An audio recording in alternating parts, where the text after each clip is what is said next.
नमस्कार, म जीवन रिटेल। आज लामो समय पश्चात आफ्नो फेसबुकको वालमा आफै आएको छु। लागिरहेको छ आफ्नै फेसबुकको आफू पाहुना हो।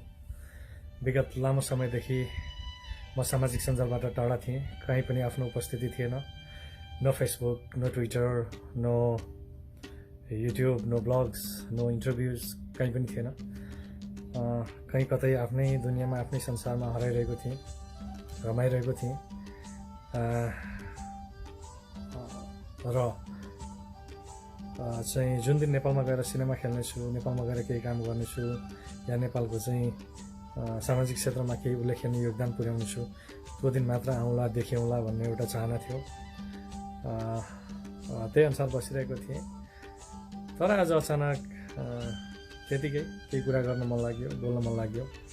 मेरो मनले मनलाई आग्रह गर्यो, मनले मनसँग संवाद गर्यो कि के कुरा सेयर गर भनेर। त्यही कारणले यो नितान्त मेरो मनले मनलाई गरेको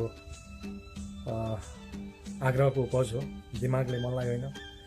र मलाई यसको लागि अभिप्रेरित तुल्याउनु हुने सम्पूर्ण मेरा फ्यान फलोअरहरू जो आजको मितिसम्म पनि केही सङ्ख्यामा केही जमात पछ्याइराख्नु भएको छ, जसले हिजो मलाई जीवन रिटेल बनाउन इस्टाब्लिस गर्न सहयोग गर्नुभयो र भोलिको दिनमा मबाट केही आशा अपेक्षा गर्नुभएको छ, विशेषतः तपाईँहरूको लागि हो। र तपाईँहरूले सोधी खोजी गरिरहनु हुन्थ्यो कि अमेरिकाको कतै हुनुहुन्छ अरे, अरू कलाकारको, अरू चाहिँ एक्टर एक्ट्रेसको इन्टरभ्यू देखिन्छ, उहाँहरूको चाहिँ पिक्चरहरू देखिन्छ, तपाईँ कहाँ हराउनुभयो, के गर्नुभयो, कता हुनुहुन्छ, केही पनि देखिएको छैन भनेर। अब ठिक छ, म अमेरिकाको साउथ क्यारोलाइना भन्ने स्टेटमा बस्छु। यो साउथ इस्टमा पर्ने एउटा स्टेट छ। अनि बाँकी यस्तै छु जस्तो छोडेर आएको थिएँ विगत 3 वर्ष अगाडि। अलिकति दारी कपालमा प्राकृतिक हाइलाइट भएको छ, समयको प्रभाव हो, त्यो पनि स्वीकार छ। र तपाईँहरूले चाहिँ यता अमेरिकाको यो बिचमा आएको जुन यो कोरोनाको न्युज छ, त्यो हेरेर यताको चिन्ता गरेर सोधीखोजी गरिराख्नु भएको छ। एकदमै खुसी लाग्यो। समाचारमा देखे जस्तो त्यस्तो डरलाग्दो र त्यस्तो भयावह स्थिति यहाँ बसेर अनुभव गर्दा छैन।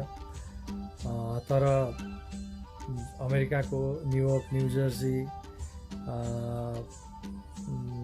सिकागो सिटी, मिचिगन, क्यालिफोर्निया, यता जर्जिया, फ्लोरिडा, अरू स्टेटहरूमा चाहिँ एकदमै धेरै केसेसहरू, अलिकति स्थिति डरलाग्दो छ। म बसेको स्टेटमा भर्खरै मैले न्युज हेरेको थिएँ, यस्तै 44-4500को रेन्जमा छ। त्यो पनि कम चाहिँ होइन। तर पनि आफू कसरी बस्ने, आफू कसरी स्वस्थ रहने, कसरी सुरक्षित रहने, कसरी सङ्क्रमणबाट बच्ने, कसरी चाहिँ बेसिक यहाँ बाहिर निक्लिँदाखेरि चाहिँ डिसिप्लिनहरूलाई कसरी मेन्टेन गर्ने, ती कुराहरूलाई चाहिँ ध्यानमा राखेर गरिन्छ। आशा छ नेपालमा तपाईँहरू जो हुनुहुन्छ, साथीभाइ, इष्टमित्रहरू, आफन्तहरू, सम्पूर्ण दाजुभाइ दिदीबहिनीहरू, यतिखेर संसार नै चकमन्न भएको स्थिति छ। संसार टक्क अडिएको स्थिति छ। संसारको सूचनामा, संसारको प्रविधिमा, संसारको टेक्नोलोजीमा, संसारको विज्ञान नै एक किसिमले हारेको अवस्था छ। त्यही कारणले हामी जहाँ जता छरिएर बसेका छौँ, सबै स्वस्थ तरिकाले बसौँ, सबै सुरक्षित तरिकाले बसौँ। यो कोरोनाको, यो कोभिडको महामारीबाट बच्नको लागि सबभन्दा पहिला त सबै हामी सुरक्षित हुनु नै छ, आफ्नो जीवन बचाउनु छ। त्यो ठाउँमा, जुन ठाउँमा त्यहाँको सरकारले, त्यहाँको चाहिँ क्षेत्रले, त्यहाँको समाजले कसरी निर्देशित गरेको छ बाहिर निक्लिनको लागि, भित्र बस्नको लागि, त्यहाँको लकडाउन सिस्टम के छ, त्यहाँको स्टे होमको सिस्टम के छ, यो सबलाई फलो गरेर हामी बच्ने हो।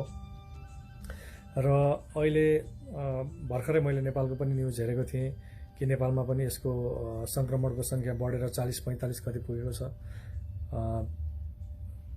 यहाँबाट हेर्दा त म त नेपालको स्थिति अझ अलिकति डरलाग्दो देख्छु, किनभने भोलि त्यसको चाहिँ गुणोत्तर वृद्धि भएर यदि बढ्यो भने, त्यो महामारी फैल्यो भने नेपालमा अझ डरलाग्दो स्थिति होला। किनभने नेपालको राज्य सरकारले, नेपालको चाहिँ सम्बन्धित निकायले, नेपालको हेल्थ केयर सिस्टम, नेपालको हेल्थ म्यानेजमेन्ट त्यो प्रणालीले त्यसलाई धान्न बहुत गाह्रो पर्ला। त्यही कारणले यता हाम्रो त चिन्ता गर्नुहुन्छ प्लिज आफ्नो पनि चिन्ता गर्नुहोस्, आफ्नो केयर गर्नुहोस्, आफ्नो ख्याल गर्नुहोस्, त्यसरी बस्नुहोस्। अहिले देखिरहेको छु विगत 1 महिनादेखि नेपालमा सबै लकडाउनमा हुनुहुन्छ, सबैलाई चाहिँ अप्ठ्यारो परेको स्थिति छ। सबैको चाहिँ दैनिकी जीवन प्रभावित भएको छ। गरिब किसान मजदुर ज्यालादारीमा काम गर्ने सबैको रोजीरोटीमा समस्या भएको छ। सायद नेपाल सरकारले राहत वितरणका कार्यक्रमहरू पनि ल्याएको होला, गरिएको होला, समाचारमा देखिरहेको छ। र यो बिचमा खट्नुहुने जो सबै सामाजिक अभियन्ताहरू हुनुहुन्छ सबैलाई चाहिँ मेरो तर्फबाट सल्युट छ। तपाईँहरूले एकदमै राम्रो तरिकाले आफ्नो जिम्मेवारी निभाइरहनु भएको छ, निभाउनु भएको होला। हामी त यहाँबाट आशा पुकारा कामना मात्र गर्न सक्छौँ। नेपालमा भएको भए केही गरिन्थ्यो होला, अब बाहिर बसेर फेरि कुरा गरियो भन्ने मात्र हुनसक्छ, त्यो होइन। यतिखेर हामी जो जहाँ छौँ कसरी सुरक्षित रहने, कसरी यो सङ्क्रमणबाट बस्ने, कसरी यो क्राइसिसबाट हट्ने, उन्मुक्ति पाउने, त्यसकै लागि सङ्घर्ष गरिरहेका छौँ सबैजना जो जहाँ भए पनि। र त्यही हो, नेपालमा चाहिँ अहिले यो बेलामा अलिकति नेपालको गरिबी जनजीवनमा, नेपालको चाहिँ गरिबी क्षेत्रमा अलिकति उदासीनता छाएको बढी समाचार देखेको छ। किनभने त्यहाँनिर चाहिँ 2 छाक रोजीरोटीको समस्या छ। आशा छ गरिब मजदुरहरूको छाक मेटियोस्, सबैले चाहिँ 1 छाक 2 छाक मिठो मसिनो जे छ राम्रो तरिकाले खान पुगोस्, खान पाउनुहोस्। कृषकहरूको यहाँ चाहिँ सबैको घरको चुलामा ओदान गाडियोस्, आगो बलोस्। थोरै भए पनि या गुन्द्रुक र भात नै किन नहोस्, त्यो खाएर भए पनि स्वस्थ बसौँ, खुसी रहौँ, स्वस्थ बन्ने प्रयास गरौँ।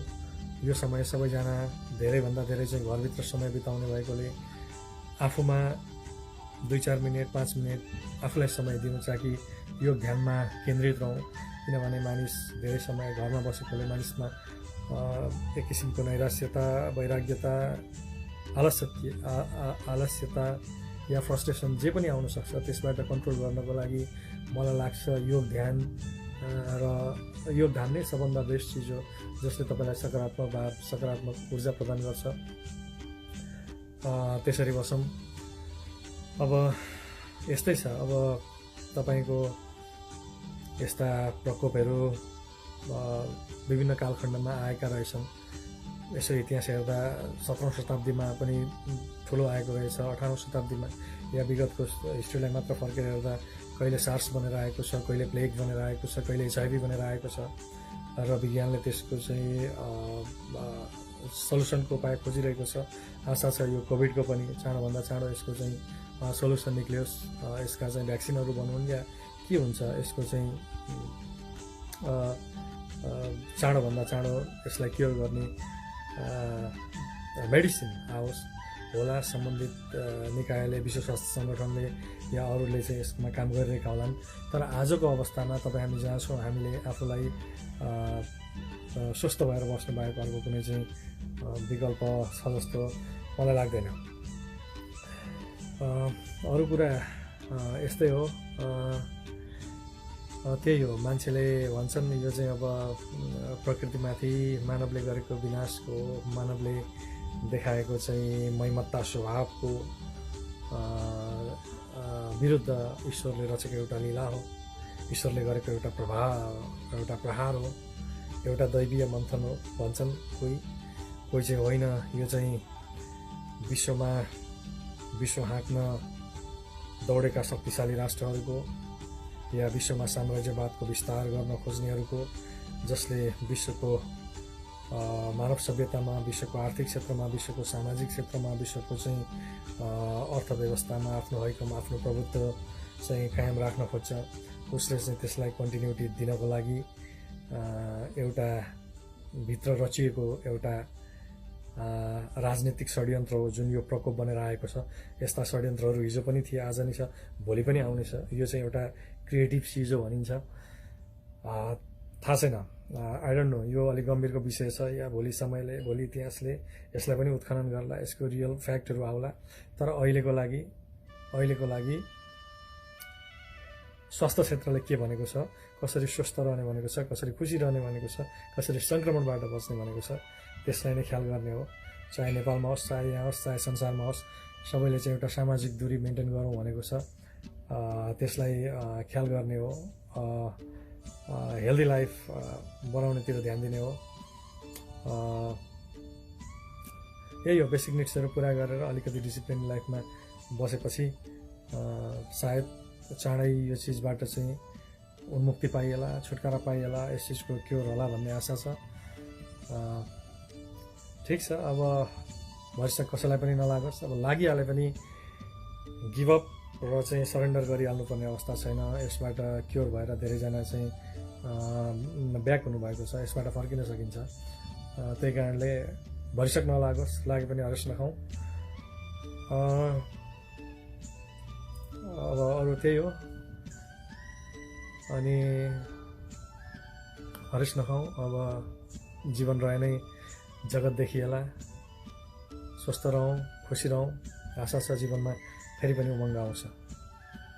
धन्यवाद।